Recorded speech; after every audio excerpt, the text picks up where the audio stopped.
Ladies and gentlemen, the President of the United States, accompanied by General Jack Keane.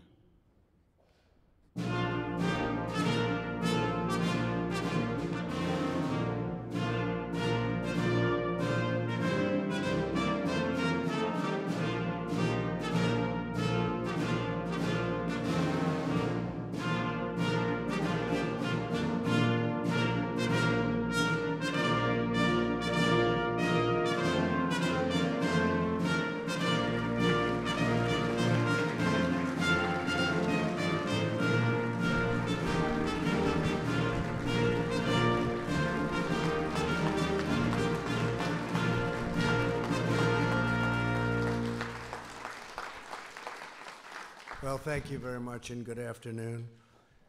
The First Lady and I, please, are delighted to welcome you all to the White House for this very special occasion, and that it is. Today is my great privilege to present our nation's highest civilian honor, the Presidential Medal of Freedom, to a courageous warrior and a fearless patriot, General Jack Keane.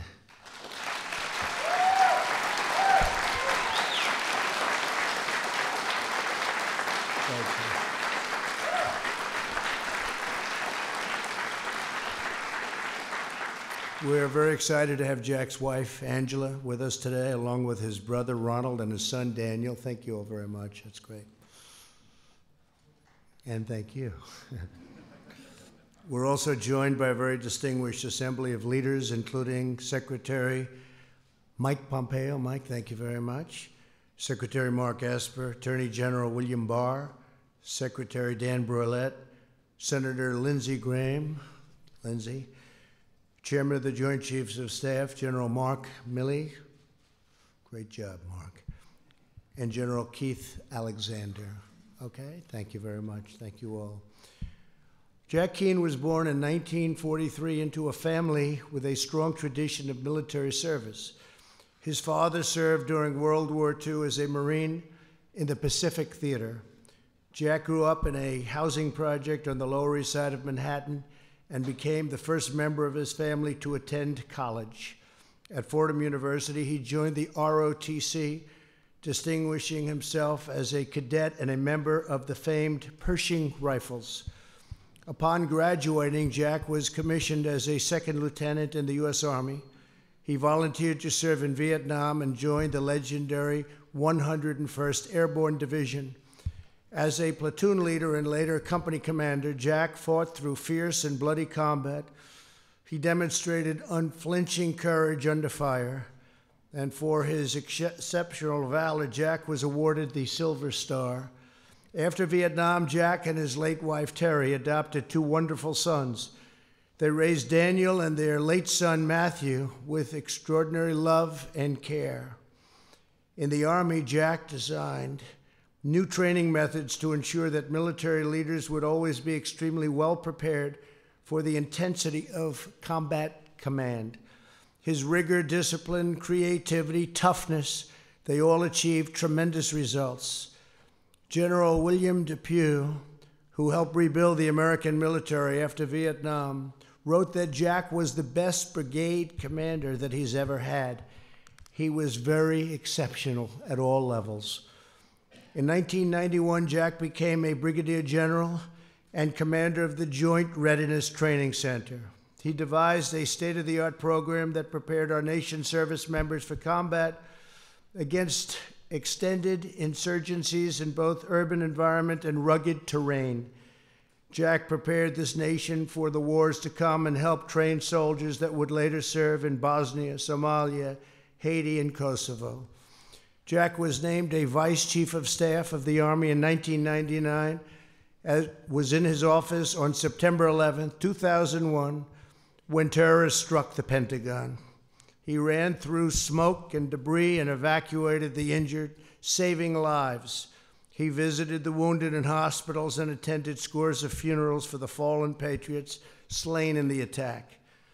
Jack soon helped oversee the initial military operations in Iraq and Afghanistan and was the first senior military official to visit troops in the field. In 2003, he was offered the position of Army Chief of Staff, but in a profound act of devotion, he turned down the position and left the Army after nearly 38 years to care for his wife, Terry, who had developed Parkinson's disease. In 2006, Jack helped engineer the surge that stabilized a deteriorating situation in Iraq and allowed Iraqis to finally take charge of their own future. In the years since, Jack has continued to offer his sage counsel to military and policy leaders and to visit our troops on the frontiers. And Jack, I have to say, has given me a lot of good advice too. He's been called a national treasure by Henry Kissinger and is a recipient of the Bradley Prize and the Ronald Reagan Peace Through Strength Award. Jack Keane is a visionary, a brilliant strategist, and an American hero. General, you will be remembered as one of the finest and most dedicated soldiers in a long and storied history of the United States military. No question about it. Congratulations again to you and your family. I would now like to ask the military aide to come forward and present General Jack Keane with the Presidential Medal of Freedom. Thank you.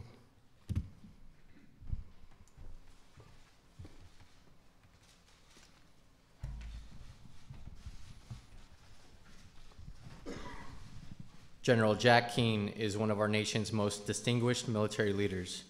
General Keane proudly served his country in Vietnam as a paratrooper, receiving the Silver Star for his courage and gallantry in action.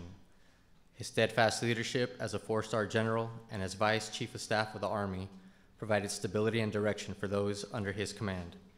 Since retiring from the military, General Keane has remained engaged on matters of foreign policy, devoting himself to developing policies that confront the dynamic threats facing our nation.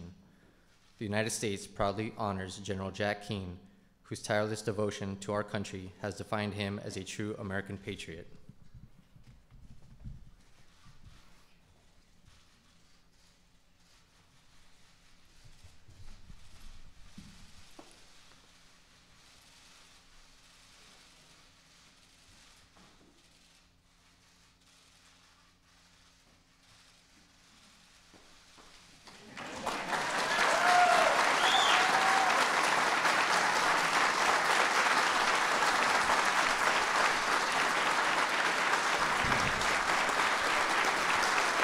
Thank you very much. Thank you very much. Thank you. Thank you very much. Thank you, thank you. You know, I'm usually not uncomfortable in front of cameras, even talking about foreign policy. But today, I have to talk about my own life, and that adds a little bit of tension that you wouldn't normally have. Mr. President, I'm deeply honored by this extraordinary award, and to receive it here in the White House, surrounded by family, by friends, and by senior government officials, it's really quite overwhelming, and you can hear it in my voice. Thank you, Mr. President, for your generous and your kind words, and also for your very touching and personal phone call several months ago about this. I've always experienced the love of family and friends. Some friends that are here today, we go back over 50 years.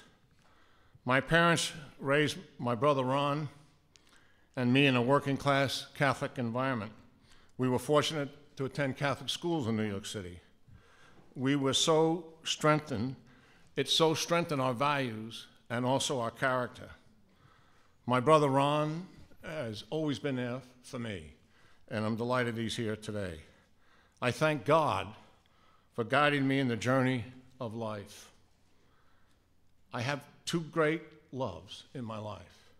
Terry Doyle, who the President mentioned, my love since we were 18. We lost her too soon. And Angela McGlowan, who I will love for the remainder of my life. With all honesty, I wouldn't be standing here without their love and their devotion.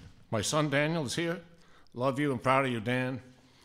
And my other son Matthew, he was a special angel who is with the angels in heaven today. I have known for some time that there are two major events that changed my life. The first was the Vietnam War. An infantry paratrooper in close combat with my soldiers, where death was always a silent companion. Yet it was there I truly learned the value of life, the value of human life, to treasure it, to protect it. The experience crystallized for me the critical importance of our soldiers to be properly prepared with necessary skill and the appropriate amount of will to succeed in combat. I lived a life, as the President mentioned, for 38 years in the Army.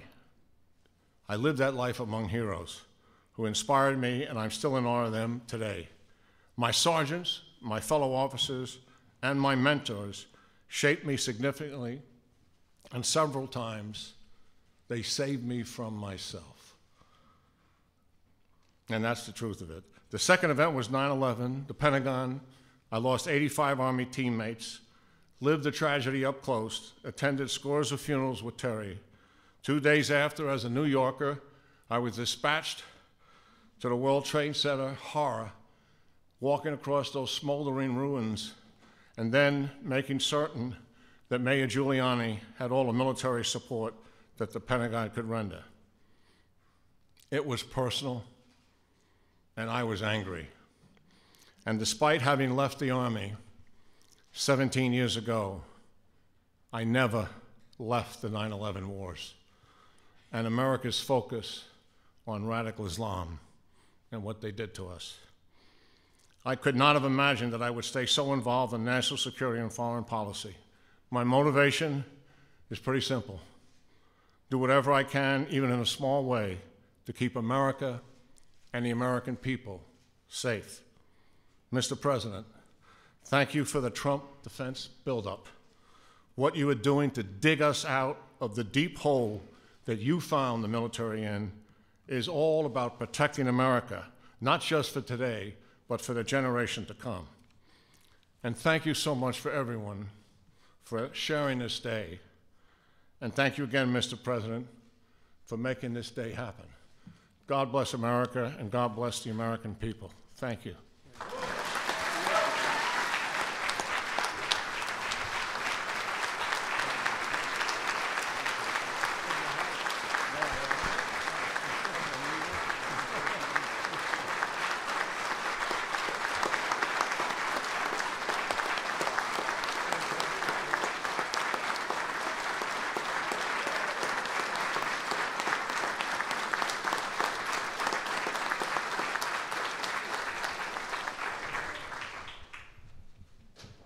Ladies and gentlemen, please remain seated as the President departs the East Room.